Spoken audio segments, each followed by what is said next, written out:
All right, so at the end of the hour yesterday, we were talking about our groups and what we were noticing about each group when we graphed them. So group one was made up of 4 equations, but we can only graph 3. Same thing with group number 2. But we did find that in group number 1, that they all had the same slope. They all had the slope of 3, and they all had different y-intercepts. Same thing kind of happened in group number 2, where we had a slope of -2, and then a different y-intercept for each equation there. When we graphed them, I said, oh boy, what did you notice in group number 1? Okay, well, y'all noticed that these lines were parallel, and that they were increasing. Group number 2 were also parallel and decreasing. So when we put that down, group A were parallel increasing, group B is parallel decreasing. But the big takeaway was that we had to figure out why did this happen? And so at the end of the hour, we kind of talked about, in order for graphs to increase, the slopes must be positive. In order for graphs to decrease, the slopes must be negative. But if I want parallel lines, it has to do with the slope. In order for lines to be parallel, the slopes must be the same, and y-intercepts have to be different, because if I had the same slope, same y-intercept, let me see if I can draw one of those out. Let me do this red color here, but like in y equals mx plus b form, if I did the slope of, I don't know, 2, so I y equals 2x plus 3, and I wanted a line that's parallel to this, if I did the same slope, y equals 2x, and same y-intercept, it's the same line.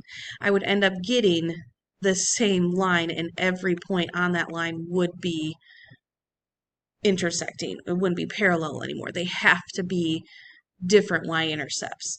So then when you got to the pairs, we talked about, most of our classes got to looking at the equations here.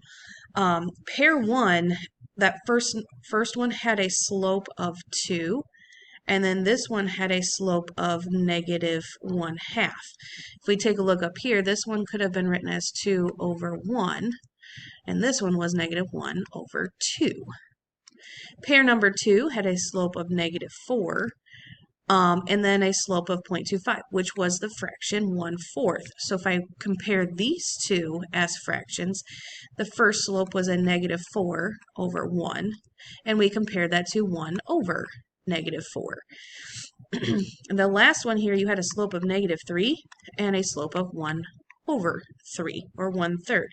So when you look at the equations, there are so many common things that they have that we should be writing this down.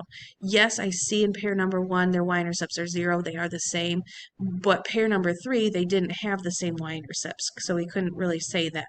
So when we look at pair number 1, the first slope is 2 over 1, the other one is -1 over 2. They both have a 2.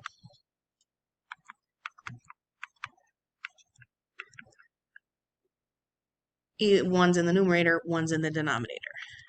Pair number 2, your first slope was -4 over 1, and then they compared that to a slope of 1 over 4. Again, they both have a 4.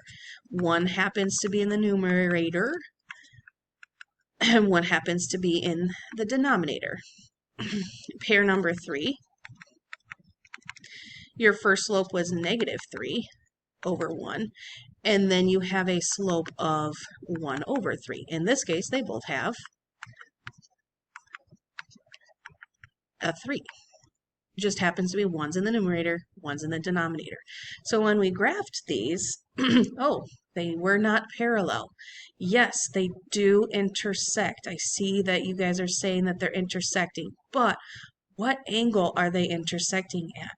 This angle measure right here is a special angle. This is a 90-degree angle.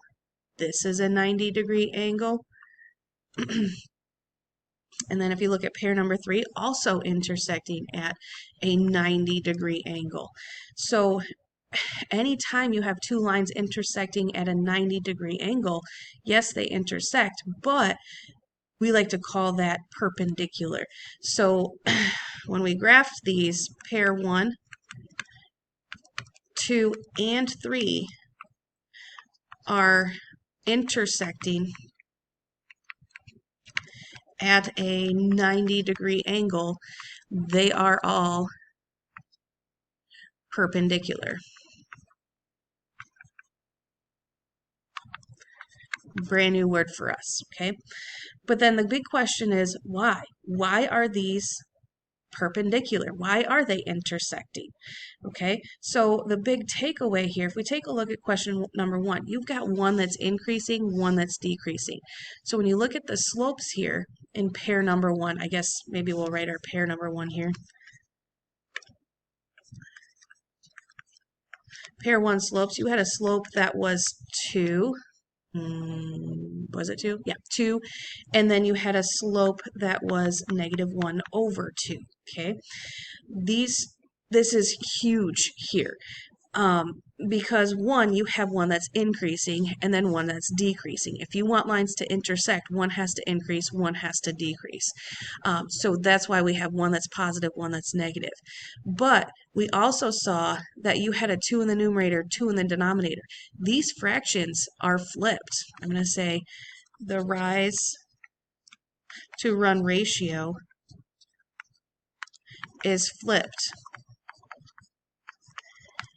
And this is what gets us that 90-degree angle, okay? But in math, we like to call the flip of the fraction, they are reciprocals.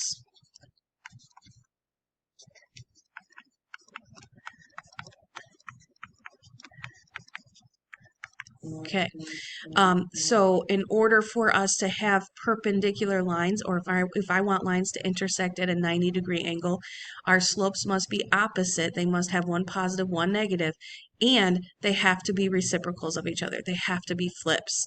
So I might put that down. In order for lines to be perpendicular, slopes must be opposite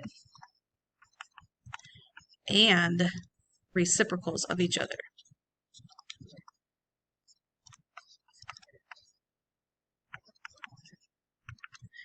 Now, do y-intercepts matter like they mattered in the parallel ones? No. Here, the y-intercepts were the same. They both had a y-intercept of 0. Pair number 2, they both had a y-intercept of 0. They were the same in that one, but in pair number 3, okay, it didn't matter. We didn't matter the y-intercepts. It didn't matter. They were both different. So I'm going to put y-intercepts don't matter.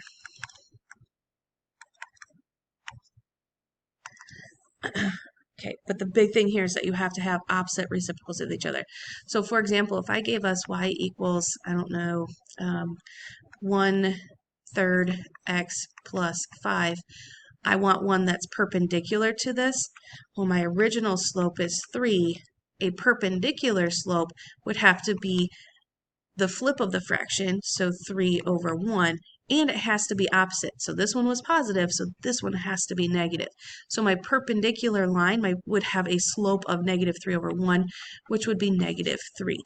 They have to be opposite reciprocals. Okay, and I hope this helps fill in your paper for 4.3. Make sure it's all filled out.